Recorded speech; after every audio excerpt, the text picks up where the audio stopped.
Ең алдымен тәтті бұрыштар мен қызанақтарды жақсылап жуып аламыз. Содан соң қызанақтың қабығын мен алып тастаймын сыртын. Ол үшін осындай кесек тілімдер жасаймыз.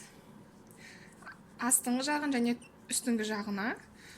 Барлығын осылай жасап шығамыз да, кастрөлге салып, ыстық су құятын боламыз үстіне, және 10 минуттай ұстайтын боламыз ыстық суда. Міне осылай жаңа ғана қайнап жатқан ыстық суды үстіне құямын. Бетін жауып тұратындай құю қажет. Осылай 10 минуттай тұрады, ал енді мен бұрыштарды әдемілеп кесе беремін. Негізі бұрыштарды қалай турасаңыздар да, бұл өздеріңіздің еркілеріңізде. Мен осылай бұрышты 4-ке бөлемін де, осындай ірі соломкалар жасап тураймын.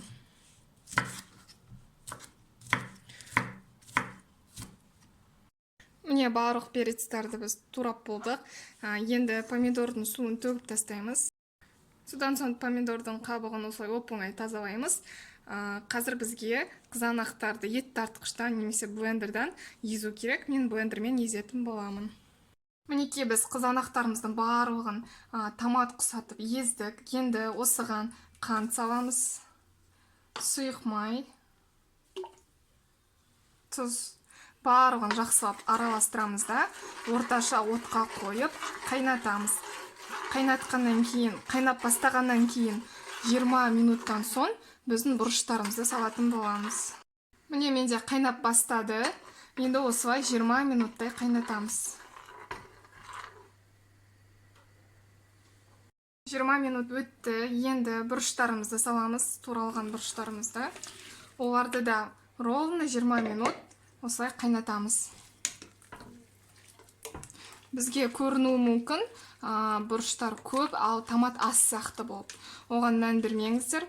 Қазірда бұрыштар өздерінің согын шығарып, барлығы да қалыпқа келетін болады. Міндетті түрде қақпағын жауып дайындаймыз. Дайын болуына 5 минут қалған кезде қара бұрышымыз бен уксусымызды салатын боламыз. Уксус және де қара бұрышымыз. Жақсылап араластырамыз да, енді 5 минут қана қайнатамыз. Қақпағын міндетті түрде де жабамыз. Содан соң 30 минуттай ғана суытып, банкілерімізге құятын боламыз.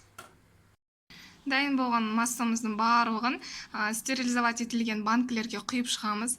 Менде банкынан осындай 6 шығады. Қақпағын жақсылап жауып, осылай төңкеріп қоямыз.